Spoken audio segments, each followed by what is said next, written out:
para mim é uma grande responsabilidade estar aqui, comunicando a palavra. Confesso que estou tremendo internamente. Essa semana foi uma semana assim, essa semana pré-ministração, uma semana intensa. A mente não para, o sono diminui. E a gente vai, Tércio sabe disso, e os líderes sabem, e fica garimpando a palavra, né? Procurando saber qual é o caminho, qual é a direção, como começar, como dar continuidade ao assunto, quando terminar o assunto. Então foi dessa forma essa semana para mim, muito intensa, mas muito também gratificante, porque é um privilégio compartilhar a palavra do Senhor. E uma responsabilidade. Vocês estão percebendo, vou dar uma introduçãozinha aqui, que a igreja no Brasil, as diversas congregações no Brasil, estão falando muito sobre avivamento. Se você ouvir uma pregação de Subirá, ele vai na vertente do avivamento. Se você for ouvir as mensagens de Hernanes Dias Lopes, sério, ele vai para o avivamento. Aqui em Itabuna tem um encontro de pastores. E a maioria das congregações está falando de avivamento. Nós não precisamos ter medo do avivamento. Nós precisamos ansiar por esse avivamento. Mas como eu estou na introdução, eu queria me dirigir primeiro para os mais velhos na fé. E queria me dirigir da seguinte forma: tenha cuidado. Tenha cuidado para não ficar enrijecido.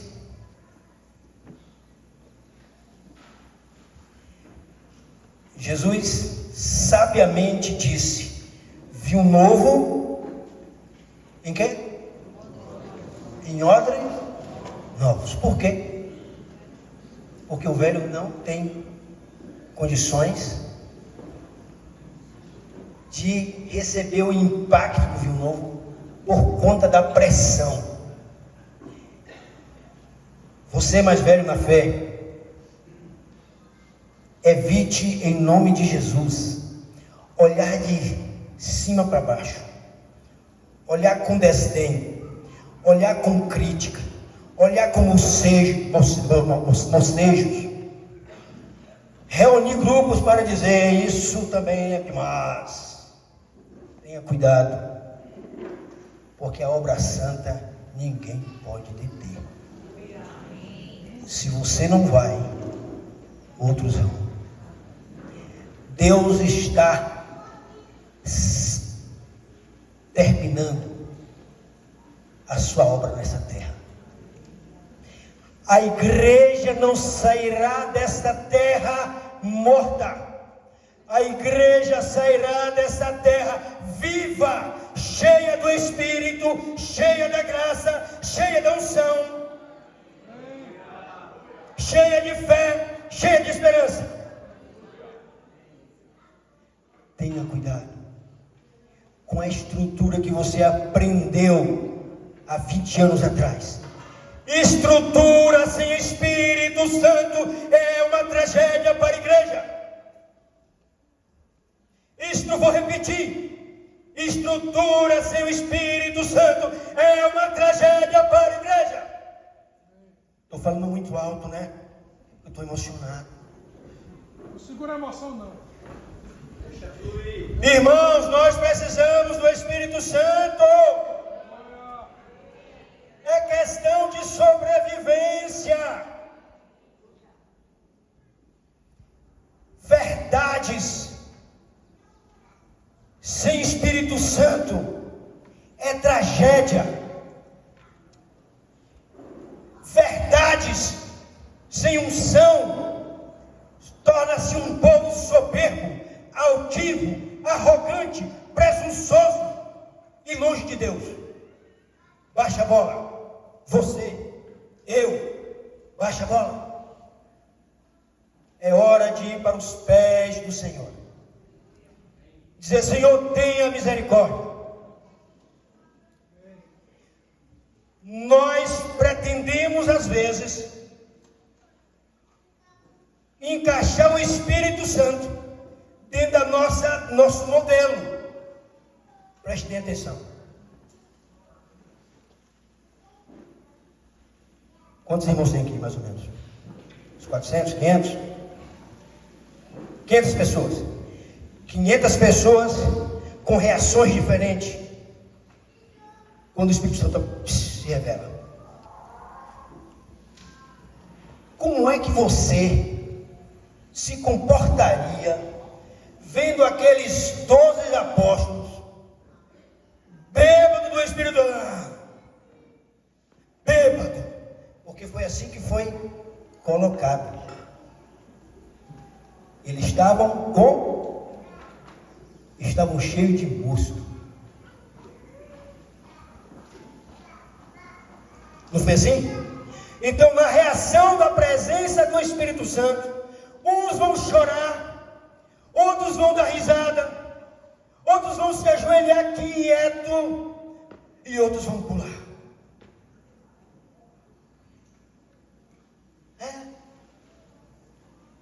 É impossível o Espírito Santo se revelar em um lugar e ficar só aquele pessoal mórbido, sentadinho. Amém. Eu já falei essa história para vocês. Vou repetir.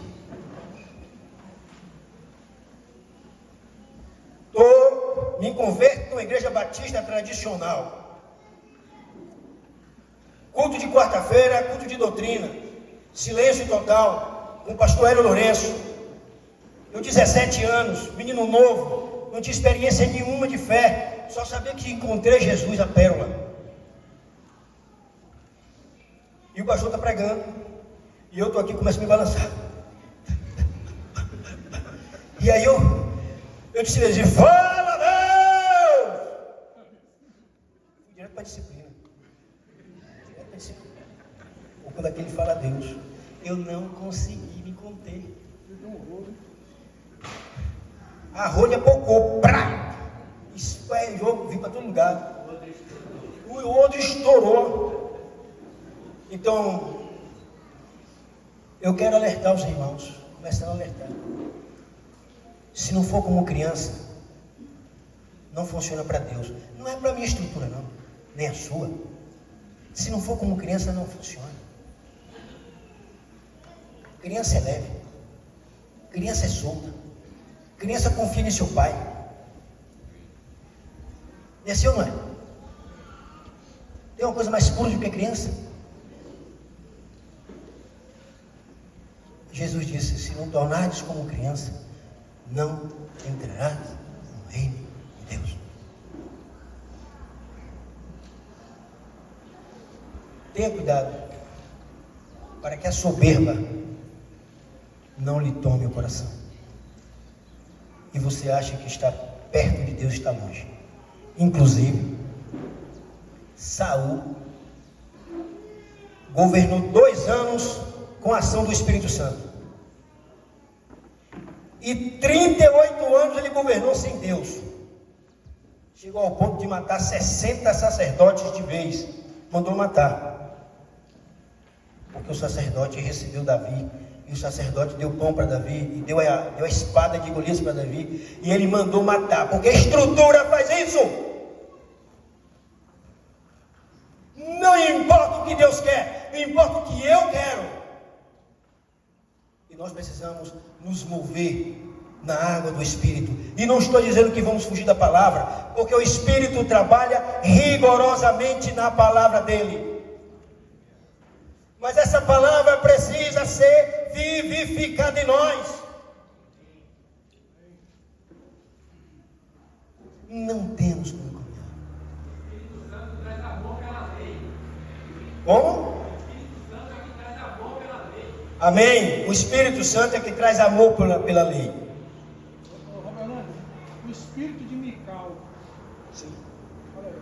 Toma cuidado com esse espírito de Mical. O espírito de Mical. Sabe qual é o espírito de Mical? Vocês sabem? Os mais velhos sabem?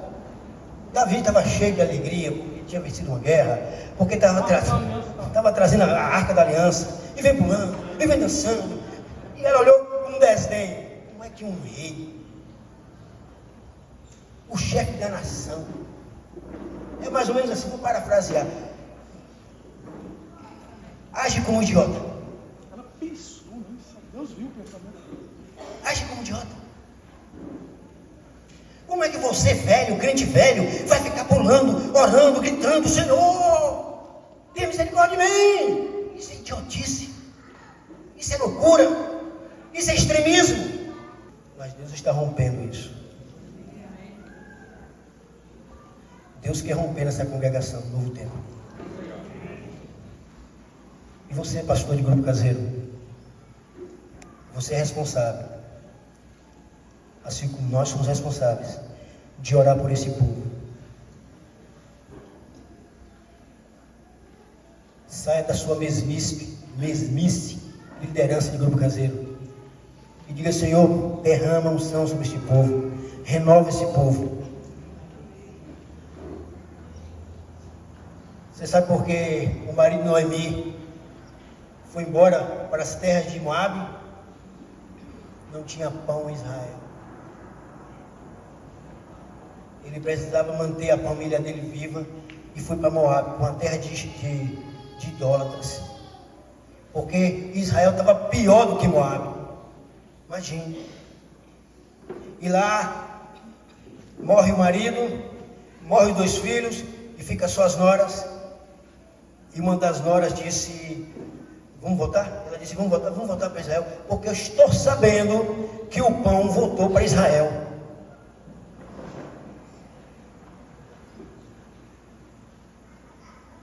Pão cru ninguém come. O pão é bom e fresquinho da hora, crocante. Você precisa comer o pão da vida. E vocês, pastores de grupo caseiro, são responsáveis, como nós somos responsáveis, de ter no rebanho uma ambiência de graça, uma ambiência livre. A gente não percebeu isso aqui, se mover. Isso é um pedaço de mão. Você sabe, você vai descobrir quando o mover de Deus chegar no lugar, você não fica em pé. Vai chegar a hora. Vai chegar a hora não só para a nossa congregação, mas para as congregações dessa nação. Vai chegar a hora. Vai chegar a hora que o pecador vai procurar você, dizendo: eu estou desesperadamente faminto por Deus. Vai chegar. Amém? Irmãos, introdução longa, né? Eu queria que nós abríssemos nossas Bíblias. Não precisa nem abrir, tem aqui em 1 Coríntios capítulo 2, versículo 10 a 12. Agora vamos para Ezequiel 47, versículo 3 a 5. Saiu aquele homem para o oriente, tendo na mão um cordel de medir. Mediu 1000 côvados e me fez passar pelas águas que me davam pelos tornozelos.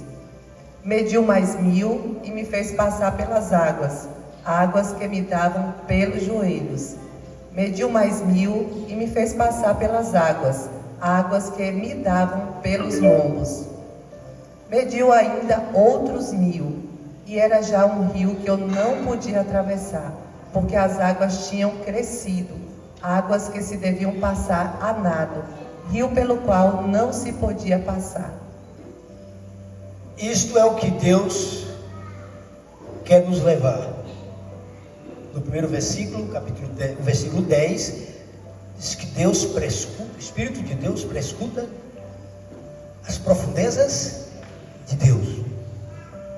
Reconheçamos que nós somos temos permanecido, temos vivido na fé, mas nossas experiências são tenras.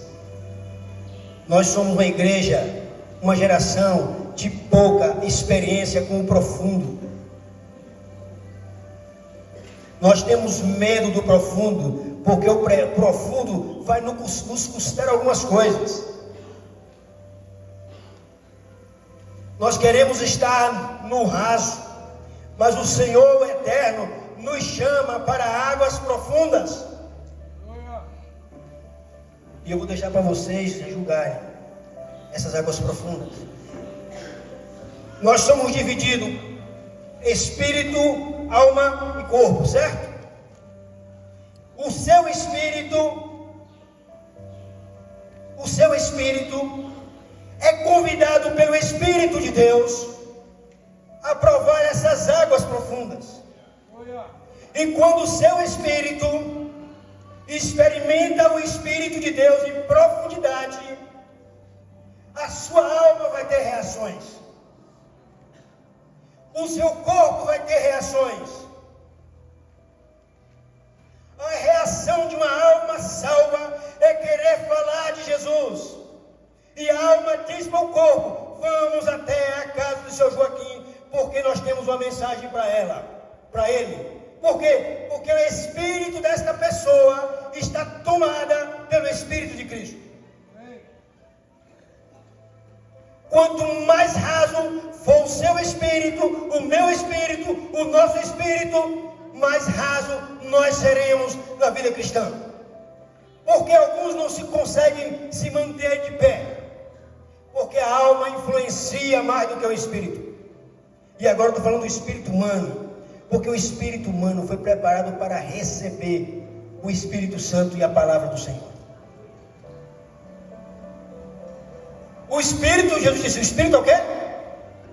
Jesus disse, o Espírito está não é assim mesmo?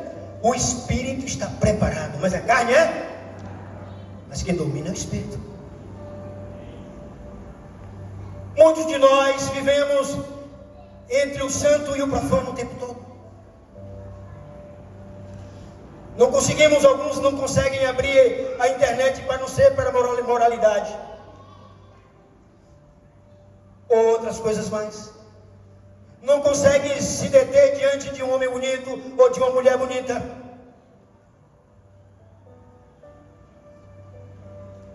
Alguns vivem o tempo todo na má consciência. Por quê? Espírito fraco.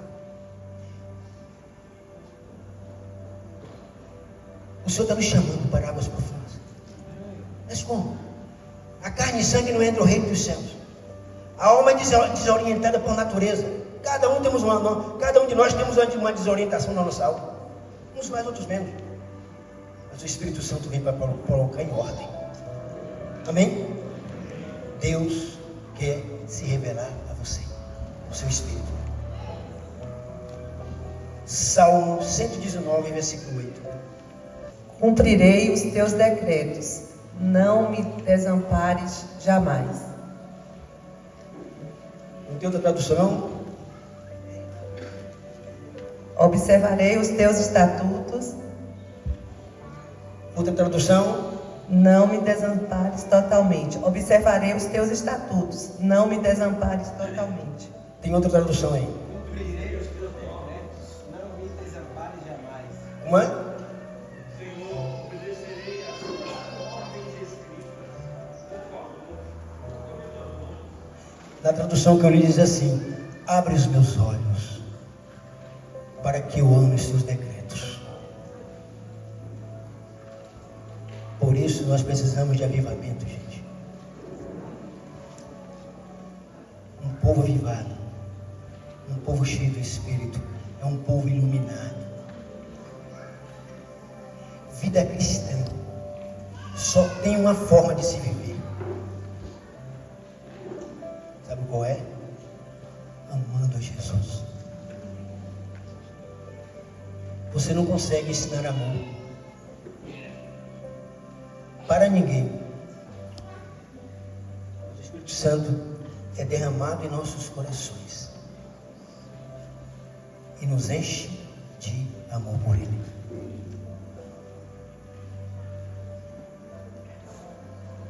Que o Senhor tire essa igreja da mordidão.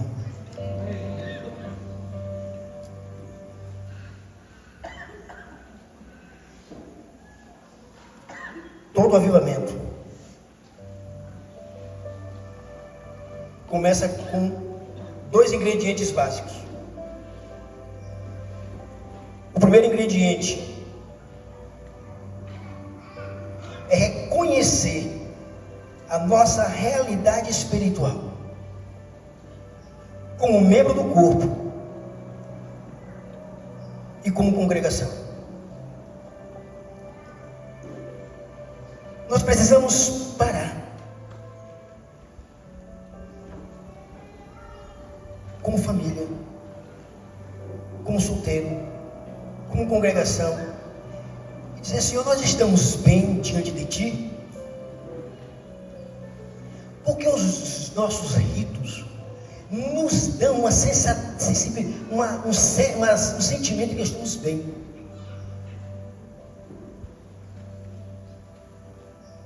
Eu fiz uma radiografia, se me permitir, dessa congregação. Eu fiz uma radiografia esses dias com os líderes do que eu consigo ver nessa congregação. Não vou passar tudo não. Eu só vou dar uma amostra para vocês que tem alguma coisa que não está funcionando. Os nossos grupos caseiros tem 30, só vai 10. E é todos os grupos caseiros. Não tem esse resto desse pessoal. A primeira coisa é que o pastor do grupo caseiro, o pastor que cuida da rebanho, diz assim: esse povo não quer. Esse povo é pecadores. Porque a gente quer jogar a responsabilidade para frente. É mais fácil. Será que nossa ambiência está faltando pão? E as pessoas estão procurando outros lugares, porque é questão de sobrevivência. Assim como a sobrevivência física faz você comer barata com fome, a sobrevivência espiritual é a mesma coisa. Se não tem pão, vou procurar onde tem. Você já parou para pensar que os seus grupos caseiros estão cada dia mais vazios? E eu não estou querendo complicar a questão das nossas pregações, porque as nossas pregações são límpidas, são sérias, são graves, são verdadeiras. Ou não é verdade? Mas já não há mais disposição, o cansaço. Nós éramos 1.500 pessoas, hoje estamos com 600, 700. Mas a gente vai empurrando com a barriga, não tem problema não. Este problema aconteceu lá no passado com a igreja de Laodiceia. Vamos ler? Não estava atento à sua realidade espiritual. A igreja de Laodiceia, no capítulo 3, do versículo 14 em diante. Ao anjo da igreja em Laodiceia escreve: Olha, para não jogar a culpa na igreja, está se falando a quem? Quem é o bacana aqui? Ao anjo. Porque os anjos, os pastores. Claro que a igreja é a cara dos pastores. Alguns fogem de forma diferente, mas a maioria é a cara dos pastores. Continua. Ao anjo da igreja em Laodiceia escreve: estas coisas diz o Amém, a testemunha fiel e verdadeira, o princípio da criação de Deus. Deus começa dizendo o que Ele é. Eu sou assim. E continua a conversa. Conheço as tuas obras, que nem és frio nem quente. Ponto. Pense em uma coisa ruim, é beber água morna. Pense em uma coisa desastrosa. Mas eu pude tocar. Olhe como está sendo comparado a liderança e a igreja de Laodiceia. Continua. Quem dera fosses frio ou quente. Ou seja, mundano ou crente de verdade. Quem dera que você fosse mundano, que talvez se arrependeria. E se fosse cheio do Espírito, estaria pregando o Evangelho. dentro do corpo de Cristo.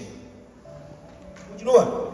Assim, porque és morno, e nem és quente nem frio, estou a ponto de vomitar-te da minha boca. Olha, porque isso é igreja de Laodiceia, não é para mim não tem nada a ver com isso não, viu, Roberto, meu Deus.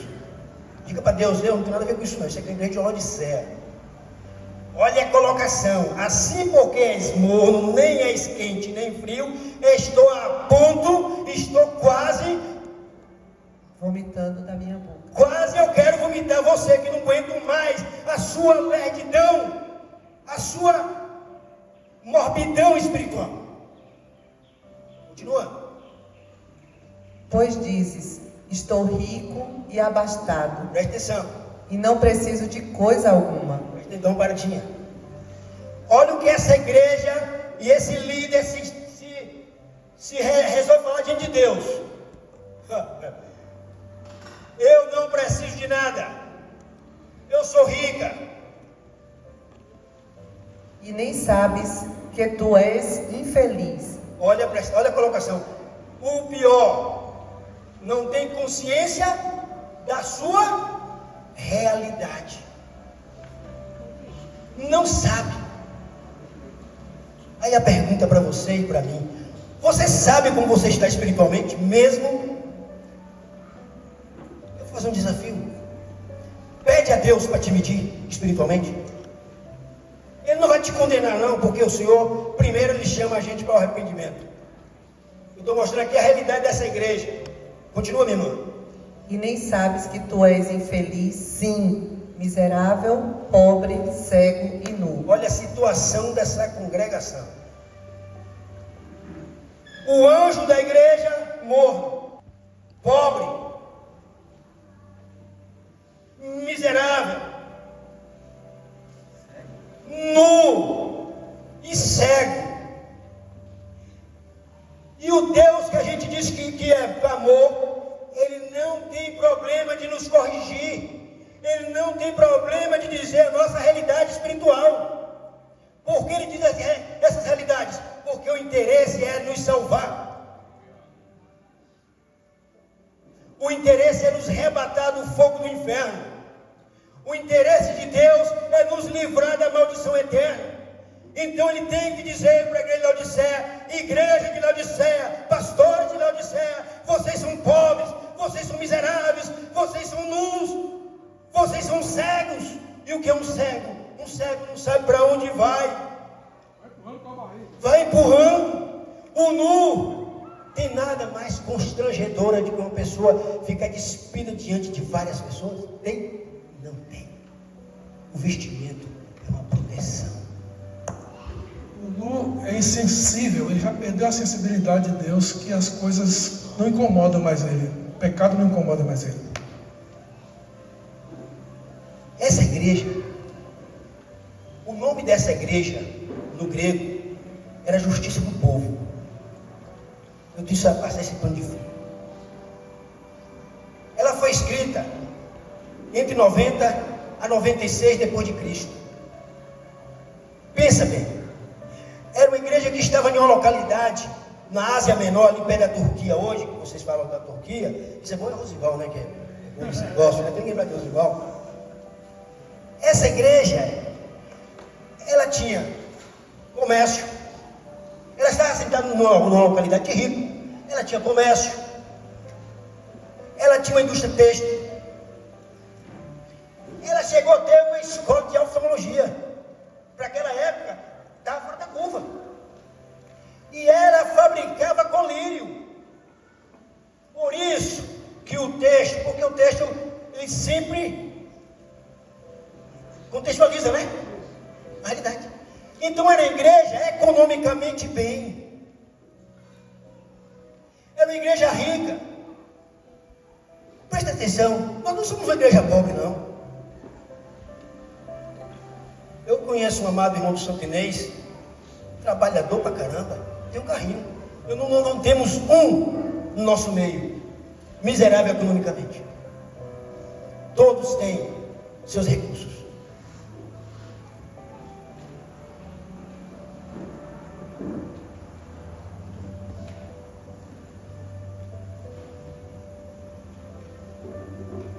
Era assim que a igreja de Laodiceia era. Ela vivia bem. Ela não tinha consciência, Terto, da sua situação espiritual. E é um perigo para nós não termos consciência da nossa realidade espiritual. E você sabe o que pode nos fazer não ter consciência da nossa realidade espiritual? Uma coisa boa que nós temos, uma estrutura. Olha que coisa maravilhosa. Nós temos grupos caseiros que trabalham perto uns dos outros. Nós temos juntas de ligamento, né? Nós temos um ensino sério. Os pastores não são malandros, são homens sérios.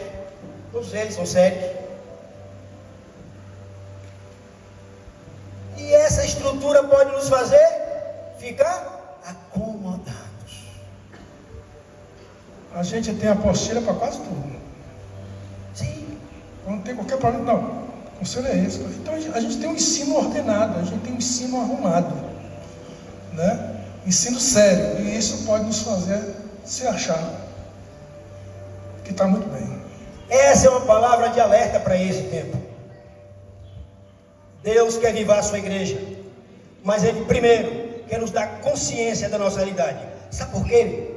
Nós precisamos ter consciência para cair de pranto, ajoelhar, dizer: Deus tenha misericórdia.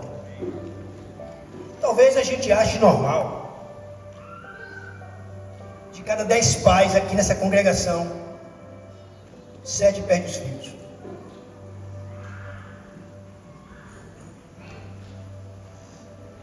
Não é falta de ensino, não. Às vezes é falta de graça no lar, de unção, daquele fluir de Deus. Ver pais e mães orando, não só orando, gemendo: Senhor, salva meu filho, Senhor, salva meu filho. Mas muitas vezes nós chegamos sempre dessas reuniões e passamos o dia todo assistindo um filme. O coador está furado. E eu não estou falando contra o lazer de cada um, mas eu estou dizendo que quanto mais longe de Deus, mais lazer teremos. E quanto mais perto de Deus, porque o cheiro de Deus nos atrai, é maravilhosa. Por que nossos filhos estão, por que os filhos dos irmãos todos se perdem?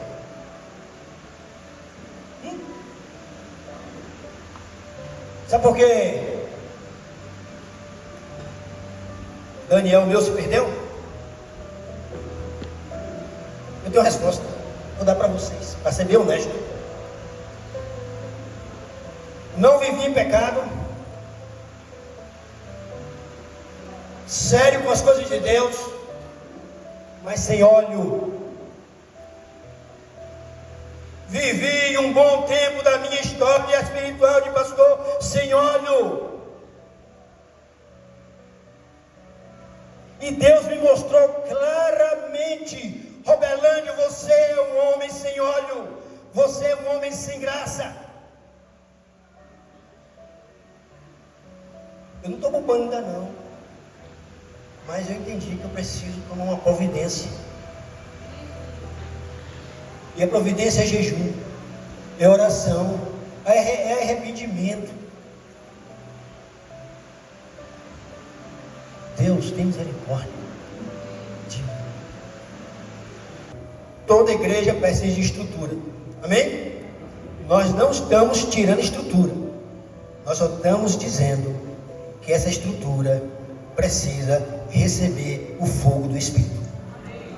Precisa ser tomada pelo Espírito. Continua lendo o texto, por favor. Porque aqui é só a parte da tristeza, da angústia. Nós não podemos ficar só aqui. Vamos ver o que Deus quer fazer conosco. Aconselho-te que de mim compres ouro refinado pelo fogo para te enriqueceres. Olha como Deus é lindo. Ele não diz assim: eu quero que você mude. Suavemente, mansamente. Olha a frase. Repete essa frase comigo. Aconselho-te que de mim compre ouro refinado pelo fogo, para que te enriqueças. Essa é a intenção do Senhor. Ele revela a situação da igreja. Ele mostra a tragédia da igreja, mas não fica na tragédia. Ele não quer nos julgar, nos sentenciar à eternidade sem Ele. Ele quer que nós voltemos para Ele. Ele quer que nós nos voltemos para a simplicidade, a vida simples. Por que tanta briga entre nós? Por que tanto fuxico? Por que tanta maledicência? Quanto mais nos afastarmos de Deus, mais carne revelaremos um para o outro.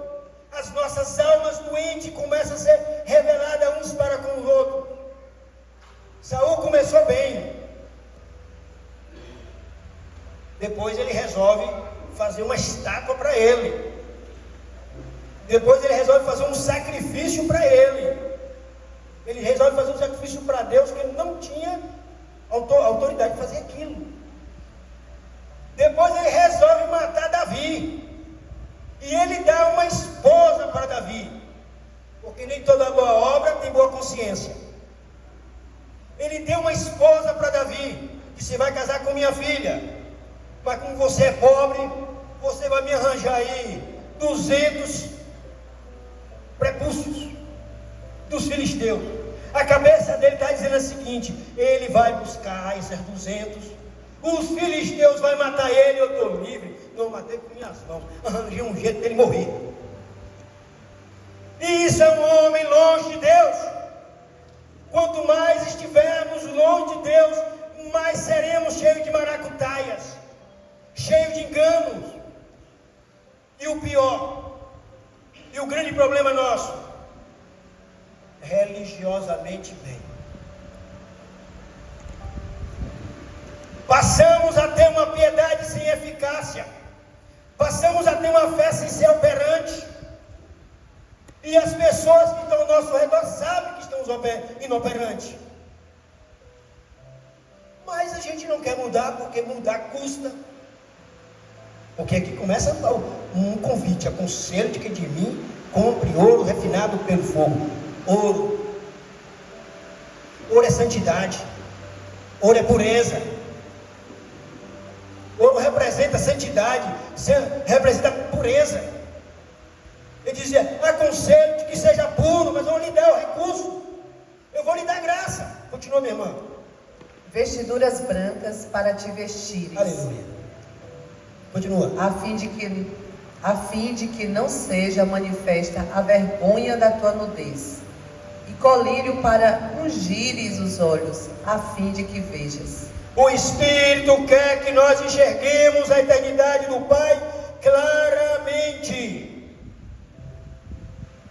Nós não precisamos viver na mendigância espiritual. Nós podemos desfrutar de rios de água viva. Continua, minha irmã. Eu repreendo e disciplino a quantos amo. Sê, pois, zeloso e arrepende-te. Olha a frasezinha amorosa: arrepende-te. Ou seja, eu vou disciplinar e quero que você se arrependa. Continua. Eis que estou à porta e bato. Se alguém ouvir a minha voz e abrir a porta, entrarei em sua casa e cearei com ele, e ele comigo. Isso aqui é emblemático, porque tem uma coisa que só a gente pode fazer. O Senhor não chega chutando.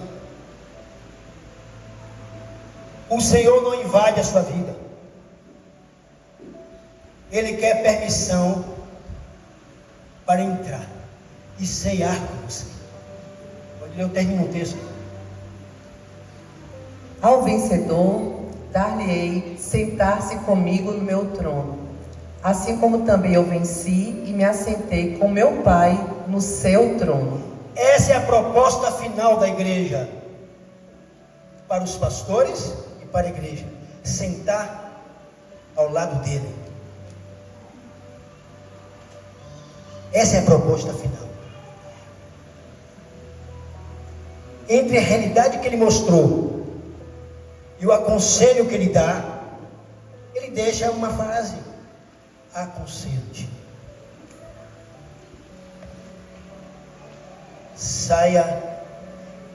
Saiamos, porque nós estamos aqui. Eu não estou falando essas coisas, era para dizer isso antes. Não estou falando do ponto de vista que estou em cima. Estou rigorosamente como vocês. Se não, pior, o que cabe sobre minha responsabilidade de igreja, o cuidado da igreja. Essa semana eu sentei com minha esposa, Júnior, você falou aqui, Timóteo. Sentei com minha esposa e disse: Tana, lá atrás nós cometemos uns erros. E hoje é dia de conserto. O Espírito disse para me consertar. Sentei com ela, orei e pedimos perdão um ao outro. O Espírito disse: Robelândio, você não tem condição de continuar se você não pedir perdão à sua esposa. Se você não conseguir, se você não sentar com ela para resolver, porque a gente vai empurrando com a barriga, tudo bem.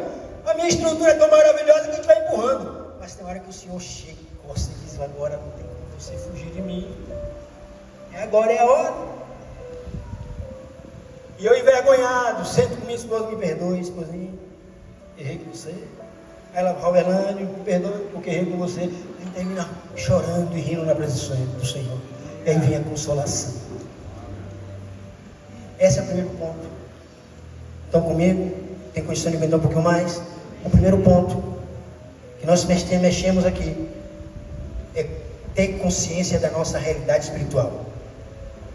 Por favor, não é ter consciência da realidade espiritual do seu irmão, é sua. Não é ter consciência da realidade espiritual da congregação do vizinho, é da sua congregação. Porque nós somos bons em criticar o vizinho. Esqueça, critica seu irmão. Para você não ficar condenado, e às vezes olha para a gente mesmo e não vê nada, dá até vontade de desesperar. Essa é uma avaliação que é feita junto com o Espírito Santo. Porque se você não tiver cuidado, Satanás entra também, pega a carona e te traz condenação. É uma avaliação sincera, honesta, diante do Espírito Santo, porque Ele é o Consolador fiel. Ele tem interesse não de nos condenar, mas de nos salvar e nos levar para a eternidade com Ele. Toda disciplina no momento é para isso. Não aceite a voz de Satanás.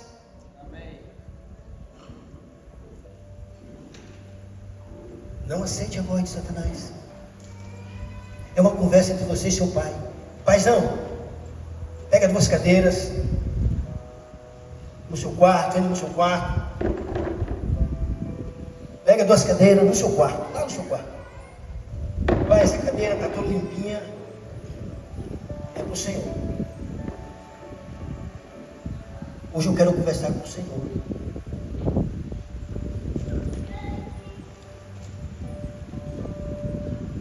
Eu preciso que o Senhor fale sobre minha vida. Esquadrinhe meu coração. Revela as más intenções. Eu sou tão ruim, tão fraco que não consigo discernir. Eu só consigo discernir o que eu sou bom. Fala comigo. Não me condena. Não me deixa para trás. Senhor, não deixa essa congregação para trás. Não nos deixa para trás. Não nos deixa para trás. Nos perdoa. Ó, Senhor, nos perdoa. O Senhor não mostrou a situação da igreja de Laodiceia para condená-la, mas para salvá-la. O Senhor está à porta. O Senhor está à nossa porta batendo. Você que não nasceu de novo e reúne, precisa nascer de novo. Você que se esfriou, está em pecado, confesse, deixe e volte para os caminhos do Senhor. Segundo ponto, para que ocorra um avivamento, é sede. Sede de Deus. Sede da água viva. E aí diz em João, capítulo 7, versículo 39, 37 até o 39, Nicuto, por favor. Carla vai ler para nós. No último dia, o grande dia da festa, levantou-se Jesus e exclamou: se alguém tem sede, venha a mim e beba. Quem crê em mim, como diz a Escritura, do seu interior fluirão rios de água viva. Isto ele disse com respeito ao Espírito que haviam de receber os que nele crescem, pois o Espírito até aquele momento não fora dado, porque Jesus não havia sido ainda glorificado. Começo do versículo 37, quem tem sede, venha. A necessidade.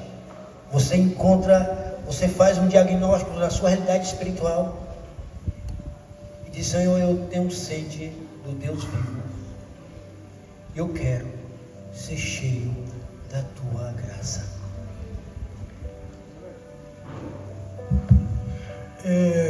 Nessa linha que você está falando aí, tem um texto de Isaías 55:1 que encaixa certinho aí. A todos vós, os que tendes sede, vinde às águas, e vós, os que não tendes dinheiro, vinde, comprai e comei. Sim, vinde e comprai sem dinheiro e sem preço vinho e leite. Como é que compra sem dinheiro? Ele está convidando para comprar, mas como é que compra sem dinheiro? Quando você lê sobre esse assunto, você vai percebendo que parece, eu acho que é, mas eu vou colocar aqui, parece que é a moeda de troca, chama fome e sede.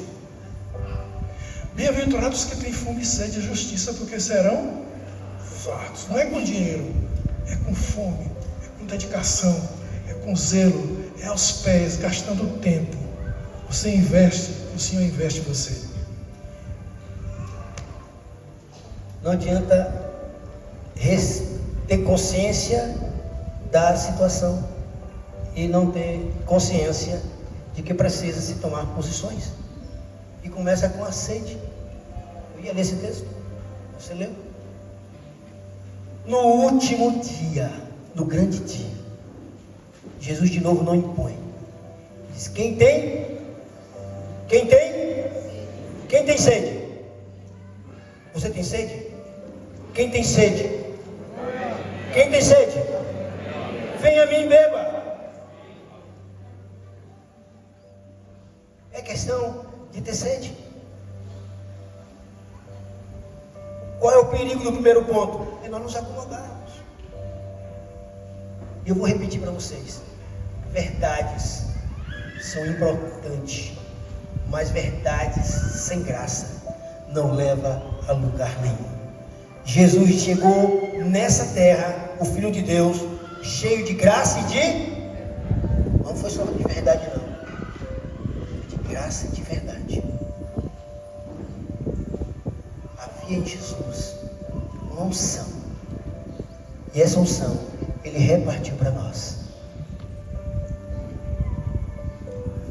Isaías 42, Salmo 42, 1 e 2. Como suspira a costa pelas correntes das águas, assim por ti, ó Deus, suspira a minha alma. A minha alma? A minha alma tem sede de Deus, do Deus vivo.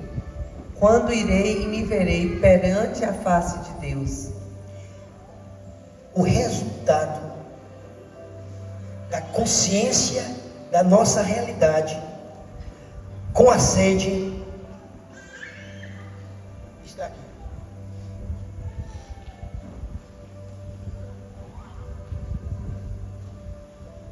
Oração, jejum, meditação na palavra. Quem tem sede certamente vai pegar esse caminho, vai pegar o caminho do jejum, e cada um faz o jejum de acordo com a sua realidade. Vai pegar o caminho da meditação na palavra. Tua palavra se torna um prazer.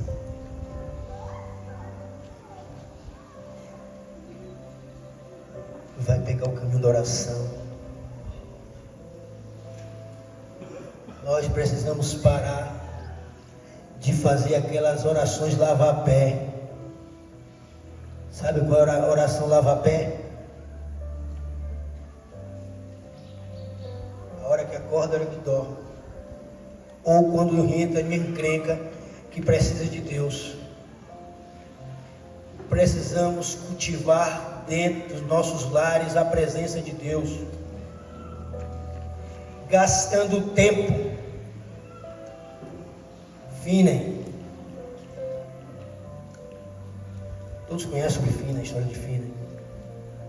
100.000 pessoas ganhas. Ele pegava o melhor horário do dia. Ele era advogado. O horário mais grave, perto de atender cliente, ele parava para orar. Não estou incentivando ninguém a fazer isso, mas eu preciso incentivar que do mais novo ao mais velho precisa se tornar isso prático na sua vida. Vida de oração. Uma das coisas que me fez perder a graça era pouca oração e muita força. Os mais velhos sabem como era. Ainda sou. Estou em um processo, mas creio que o Senhor está mudando a minha vida. Eu estabeleci um tempo de oração, sem celular na mão, para não ser tentado. Olha as notícias do país. Porque eu tenho quase certeza que 99,9% não usa o celular para pornografia, para imundícia. Mas que eu vi notícias boas. As mulheres querem saber sobre comida. Os homens querem saber sobre esporte, quem gosta de esporte. E cada um vai, como diz o nosso querido Fernando, na vibe que tem. Mas rouba-nos o tempo. Precisamos fazer jejum de celular, talvez mais do que de comida. Esse tempo é para Deus. Nada que vai competir com Deus entra nesse tempo aqui. É o meu tempo. Não atendo o telefone. Não atendo nem o presidente da Inglaterra. Diz que John Fox, homem de oração, a rainha da Inglaterra, vai na casa dele, bate na porta, a mulher abre. Imagina a rainha, hein? Cheia de plumas e paetês, todo mundo recebendo. Ele manda um recado para ela: não posso atender agora porque eu estou orando. Era muita ousadia. Não atender a rainha da Inglaterra naquela época, em 1600, 1800. Em mole, não atendo porque eu estou orando. E eu posso dizer, essa igreja é pífia na oração. Posso dizer com autoridade. Nós gostamos de comer, de festa, e não estou falando que nada é ilícito, não. É tudo lícito. Mas está na hora de mudar o foco, gente. Amém? A Bíblia diz que o reino de Deus não é comida nem bebida, mas alegria, paz, o que mais? Alegria, paz, não estou ouvindo isso falando. Justiça do Espírito Santo. Mas parece que para a gente é comida e bebida, porque nos nossos encontros cola comida, bebida. Vamos fazer um churrasquinho? Vamos fazer não sei o quê? Quantas vezes já teve assim, vamos jejuar? Vamos reunir o grupo para jejuar esse final de semana? Então, uma das coisas que atrasa o avivamento chama-se entretenimento. O entretenimento atrasa o pleno avivamento. Gostar de comer. Diz que crente não bebe, mas come. O ruim é quando bebe e come os dois juntos, né? Paulo diz assim: eu falo isso chorando, porque alguns que são inimigos da cruz de Cristo, e o Deus deles é o ventre. Precisamos gastar mais tempo no jejum. O Senhor está nos chamando para um tempo diferente. Jejum aparentemente parece um negócio horrível, ficar sem comer. Você inicia, é uma luta no início, mas vai chegar um momento em que você vai descobrir que na presença dele existe delícias perpétuas. E vou lhe dizer, essas delícias perpétuas lhe viciam. Você fica tão viciado nessa realização, nessa sensação de estar completo, que você quer jejuar sempre. Porque quando você para de jejuar, o sinal enfraquece. Aí você quer jejuar, aí o jejum não é mais um sacrifício, o jejum é um desejo, é um anseio. Mas comece a jejuar. Existe um lugar em Deus de fartura espiritual para a sua vida. Amém. Tudo isso mostra que nós precisamos ser enriquecidos no Espírito. Parece contraditório, mas a igreja de Laodiceia dizia que era rica. E Jesus disse assim: bem-aventurados os pobres de... Sabe por que um pobre de espírito? É um pedinte. Todo dia está na porta do Senhor. Enriquece meu espírito. Me faz homem, me faz mulher de olhos abertos. Lá no versículo 24, precisa ler de Números. Naquela conversa de Balaão, ele fala 3 vezes: homens de olhos abertos. Nós precisamos ser uma igreja de olhos abertos. E só quem pode ter, quem dá visão espiritual a uma igreja é o Espírito de Cristo junto com sua palavra. Nós precisamos ser uma igreja aberta, visão, enxergando bem a nossa eternidade. Quanto mais a igreja se afasta de Deus, mais faz aliança com o mundo. Quanto mais você, eu, quem for que seja, estiver longe do Senhor, faremos aliança com o mundo. E nem sempre essas alianças têm um cunho de pecado, de indecência. Porque às vezes a gente fica preocupado com o pecado, a indecência. A indecência é o último estágio de um cristão. A indecência é o que Saul já estava fazendo, até mandando matar. Deus está nos restaurando. Deus está nos avivando. Deus está mudando. Estou terminando. Olha, o Roberante citou aquele negócio do pão. E tem uma história que é verídica, que o Roberante contou, né? Que eu vou contar agora, com a permissão dele.